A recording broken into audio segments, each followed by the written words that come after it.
Hi, well, here we are. We're going to be doing this. Yes.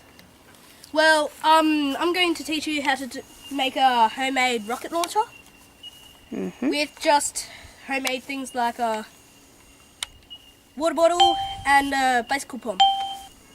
Yep. So this should be good. I'll just get a little bit of distance because it's very loud. It's like deafening. But I don't know where my headphones are, so it's going to be very loud. Oh, what an idiot.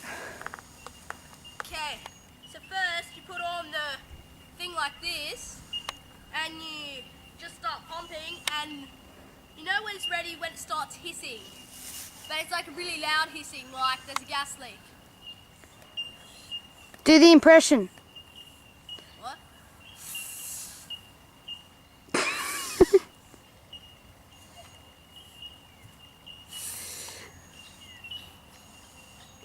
Well, that was a very good impression, but it is so loud. Can you hear that start to hiss? Hissing. Smashing. Okay. Here we go. Whoa. And that is how you make a homemade rocket launcher.